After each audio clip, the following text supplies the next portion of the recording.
I came home at 2:47 in the morning to a house that smelled like someone else's dinner. That's the detail I keep coming back to.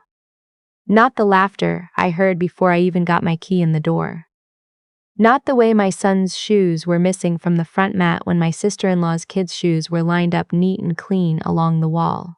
It was the smell. Pot roast and garlic bread. My husband had cooked pot roast and garlic bread for my sister-in-law's family on a Tuesday night while I was pulling a double shift at the hospital. I'd been on my feet for 16 hours. My scrub smelled like antiseptic and exhaustion. My lower back had been screaming since around midnight, and I'd eaten half a granola bar in the break room at 10 p.m. and called it dinner. I had been looking forward to the drive home the whole last hour of my shift. That quiet 20 minutes, where it was just me and the dark highway, and the knowledge that my boy was asleep down the hall. My son was 6. His name was Miles, and he liked dinosaurs and hated socks with seams. And he was the reason I got out of bed every morning, even when every part of me wanted to stay under the covers. He was not asleep down the hall. He was in the laundry room. I found him curled up on top of the dryer, with a fleece blanket pulled over his head, holding the stuffed stegosaurus he'd had since he was 2. The laundry room light was off. He'd been in the dark. I don't know how long I stood in the doorway. Long enough that my husband must have heard me come in, because he appeared at the end of the hallway with a dish towel still in his hands and a look on his face that I can only describe as bracing for impact. He wanted to be in there, my husband said. I didn't say anything. I crossed the room and lifted my son off the dryer, and he woke up confused and clingy the way kids do when they've cried themselves to sleep, and he put his arms around my neck and said, "Mommy, I was hungry." He said he was hungry. My husband had cooked pot roast and garlic bread, and my 6-year-old son had fallen asleep, hungry in the laundry room in the dark. I put Miles in my bed. I tucked him in with his stegosaurus and turned on the small lamp on my nightstand, the one with the warm bulb that he liked, and I sat on the edge of the mattress until his breathing slowed back down. Then I went downstairs. My sister-in-law was still there. She was sitting at my kitchen table with a glass of wine, her 2 kids asleep on my couch, with their shoes still on my couch, and she looked up at me with this expression that was almost bored, like I had interrupted something. Her name was Whitney, my husband's younger sister. She was 31, and she hadn't held a job in over 2 years, and for the past 6 months, she had been temporarily living 40 minutes away with a friend after her lease ended, which meant she treated our house like a hotel she could visit whenever she felt like company. My husband's name was Joel. We had been married for 4 years. Before Miles, before the house, before I realized that the version of Joel I'd married had very quietly been replaced by someone I didn't fully recognize, I would have said he was the most considerate person I'd ever met. He remembered things. He noticed things. He was the kind of man who'd fill your gas tank without being asked because he'd noticed it was getting low. I should have known that kind of attentiveness doesn't disappear. It just gets redirected. "Whitney," I said, "I need you to take your kids and go home." She looked at Joel. He looked at the dish towel in his hands. "It's almost 3 in the morning, she said. "I can't drive them all the way back at 3 in the morning. Then call a car. Call your friend. Call whoever you need to call." I kept my voice very level. I had learned to do that in the ER. You can be completely falling apart on the inside and still sound like the calmest person in the room. "But I need you to go tonight." She left. She woke her kids up and made a production of gathering their things and gave Joel a long hug at the front door that lasted about 15 seconds too long, and then she was gone. I watched from the kitchen window until her taillights disappeared down the street. Then I told Joel we needed to talk. What followed was the kind of conversation that sounds reasonable on the surface and makes you feel insane the deeper you get into it. He said Miles had been fed. He'd had a sandwich at dinner. I said that was 4 or 5 hours ago and Miles had told me he was hungry. He said Miles was just saying that for attention. I said our 6-year-old was asleep in the laundry room in the dark. He said Miles had gone in there himself. I asked why Miles had gone in there.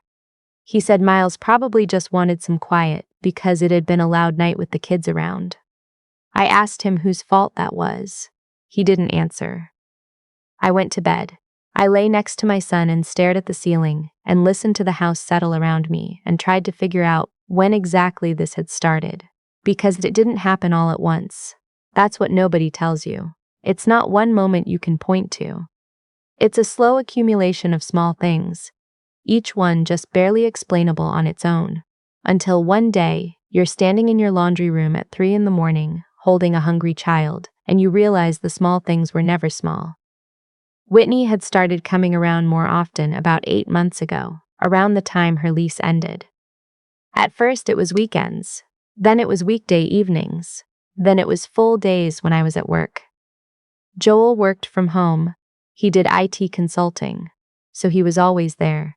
I'd come home and the dishes from Whitney's kids would be in the sink, and there'd be crumbs on the couch, and something about the energy of the house would feel subtly off, like I'd walked into a room where people had just stopped talking. I'd mentioned it twice. He'd said I was imagining things. He'd said I was stressed from work and taking it out on him. I work in the emergency department of a level 2 trauma center. Yes, I am stressed from work. That is a permanent condition of my employment. It does not mean I am imagining things. What I did not know then but learned later was that Joel had been paying Whitney's share of expenses at her new place. Not a lot at first, a few hundred here and there. But it had grown. By the time I found out, he had transferred $63,000 out of our joint savings account over the course of 7 months. $63,000. I did not know because I trusted him. I did not know because I had been working 60+ hours a week and coming home exhausted, and I was not checking our joint account the way I should have been. I had a separate savings account in my name only. I've always kept that. A habit from my mother who raised me alone and told me a woman should always have her own money. But our joint account was the household account, the one where my paychecks went and where we paid the mortgage from, and I was not watching it closely enough. I found out 3 weeks after the laundry room night. I was paying the quarterly insurance premium, and I went to transfer funds, and the number on the screen stopped me cold. I sat at the kitchen table and I went through 6 months of statements, line by line, and I watched it happen in reverse. All those transfers to an account I didn't recognize. Every 2 or 3 weeks, sometimes 500, sometimes 1,200, once 4,500 in a single transaction. I did not confront Joel that day. I took screenshots of everything, emailed them to myself, and called my cousin Bex. Bex is a paralegal. She is also the person who, in any crisis, will tell you exactly what to do and not waste a single word doing it. She told me not to move any money, not to say anything to Joel yet, and to call a family law attorney first thing the next morning. The attorney's name was Ms. Aldrich. She was in her mid-50s, wore reading glasses on a chain, and had a manner that was both completely no-nonsense and oddly comforting, like a very competent aunt. I told her everything.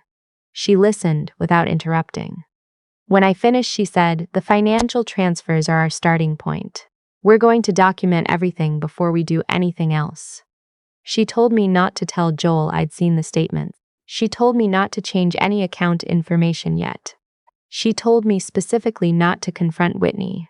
She explained that in our state, marital assets transferred without consent can be considered dissipation and potentially fraud, and that the documentation I already had was significant. I said I understood. I did understand. I also know myself well enough to know that understanding something legally and being able to act on it emotionally are two very different things. I was holding a lot of rage very carefully, the way you carry a tray of drinks across a crowded room, and I knew if I tilted even slightly it was going to go everywhere. What I did, and I know this was not what my attorney advised, was call Whitney. I know, but I need you to understand where my head was. This was not a stranger. This was a woman who had sat at my kitchen table and eaten my food and held my son when he was a toddler, and called me her sister-in-law like it meant something, and I needed to hear from her directly. I needed to look her in the face. She agreed to meet me for coffee. She probably thought I wanted to apologize for the night I'd sent her home. She showed up in a new jacket I hadn't seen before and ordered an oat milk latte and smiled at me like everything was completely fine. I put my phone on the table, screen down. The voice memo app was running. I asked her how things were going at her place. She said fine. I asked if she needed anything. She said she was actually doing really well. Joel had been so helpful lately. I asked what kind of help. She said, "Oh, just helping her get settled, covering some costs while she got back on her feet." "What costs?" I asked. "Just some bills. You know how it is." "I do know how it is," I said. "I've been looking at our account statements." The smile didn't disappear all at once. It sort of receded, like a tide going out. She said she didn't know what I was talking about. I said I thought she probably. She said Joel had told her it was fine. I said I was sure he had. She said she hadn't done anything wrong. I said I was going to let my attorney determine that. I picked up my phone. I left. I went to my car and sat in the parking lot for about 4 minutes, and then I drove to my son's school because it was pickup time and I needed to see his face. That afternoon I called Ms. Aldridge and told her what I'd done. There was a pause on the line. She said, "Did she admit to receiving the money?" I said yes. There was another pause. She said, "Okay, that's actually not unhelpful. Don't do it again." I said, "I wouldn't." Joel came to me 2 days later. He'd clearly talked to Whitney. He sat down across from me at the kitchen table, my kitchen table in my house that I was paying the mortgage on, and he said he wanted to explain. I let him explain. He said Whitney was going through a hard time. He said he was just trying to help his sister. He said he knew he should have told me, but he didn't want me to worry. I was already so stressed with work. He said it had gotten a little out of hand, but he was going to pay it all back. He just needed some time. He'd been working on picking up more contracts. He said he hoped I could understand that family was important to him. I sat across from him and I was very still and I let him finish, and then I said, "Our son was hungry and alone in the dark while you were cooking dinner for your sister's kids." He opened his mouth. "I'm filing for divorce," I said. "My attorney will be in contact with yours." He looked like I'd said something in a language he didn't speak. "We can work through this," he said. "I don't want to," I said. He left the room. I heard him on the phone with Whitney within the hour. What followed was 4 months I would not wish on anyone. Joel hired an attorney who specialized in making the other spouse feel like the unreasonable one, and for a while it worked on me. There were days I second-guessed everything, wondered if I was being too rigid, wondered if this was really worth blowing up our family over. Miles kept asking when Daddy was going to come home. I had to find a child therapist who was good with kids his age, which took longer than I expected and cost more than I'd budgeted for. And I was still working 60 hours a week and trying to hold everything together, and some nights I would sit in the parking garage after my shift and just stop. Just for a few minutes. Just not move and not think and not be anyone's anything. But I also had Ms. Aldridge, who was methodical and relentless in a way that genuinely impressed me. She had a forensic accountant to review our finances, and what he found was worse than I'd known. The $63,000 was the joint account. Joel had also taken out a personal loan, $12,000, in a way that used our shared address and our mortgage information as supporting documentation. Ms. Aldridge said this crossed into fraud territory. She recommended we bring in a financial crimes attorney to consult. Joel's attorney tried to argue that the transfers were a gift to a family member, and that I was aware of them. I was not aware of them. I had the bank statements, and the dates, and the fact that I had never once been copied on a transfer notification, because Joel had changed the email notifications on the joint account to go to a secondary email address I didn't have access to. That detail mattered. That detail, more than anything else, showed intent. The loan situation was referred to the district attorney's office. I did not push for that. Ms. Aldridge made that call based on what the forensic accountant found. I want to be clear about that because people assumed I was trying to put Joel in prison. I wasn't trying to do anything except protect myself and my son. What happened after that was the legal system doing what it was designed to do. Joel ended up entering a plea agreement. He repaid the loan in full as a condition of the plea with interest. The divorce settlement required him to return what remained of the $63,000, about $48,000 after accounting for what Whitney had already spent, from his own assets. He also paid Ms. Aldridge's fees. Our custody arrangement gives me primary physical custody of Miles, with Joel having visitation every other weekend and one weeknight. Miles has adapted. Kids are more resilient than we give them credit for, and also more perceptive. He told his therapist that he felt safer now, which was the best and hardest thing I've ever heard. Whitney was not charged with anything. She had received the money, but Joel was the one who had transferred it without authorization, and the legal exposure was his. I've made my peace with that. I don't need her to be punished. I just need her to be gone from my life, and she is. My mother-in-law called me twice during the proceedings to tell me I was destroying her family. I let both calls go to voicemail. I didn't respond. There was nothing to say that would have made any difference, and I had learned by that point to be very selective about where I put my energy. I have 3 things I wish someone had told me before all of this happened. The first is to monitor your joint accounts the way you'd monitor anything else you care about. Set up notifications for every transaction over a certain amount. Look at the statements every month. I trusted Joel because I loved him, and because I was tired, and because I wanted to believe that the person I read was who I thought he was. That trust was reasonable. It was also how $63,000 left my household without my knowledge. The second is that your attorney's advice exists for a reason. I met with Whitney anyway, and it worked out, barely. But it could have gone differently. Don't do what I did. The one time I deviated from what Ms. Aldridge told me to do, I got lucky. You might not. The third is about your kids. Children know more than we think they do. Miles knew something was wrong in that house long before I found him in the laundry room. He couldn't have articulated it, but he felt it. Kids feel the temperature of a home. They feel when they are not the priority. I think about that a lot. About how long he'd been feeling that before the night I walked in and found him there in the dark, holding his little dinosaur, telling me he was hungry. I got a full-time position at a hospital closer to his school this spring. The commute is 8 minutes.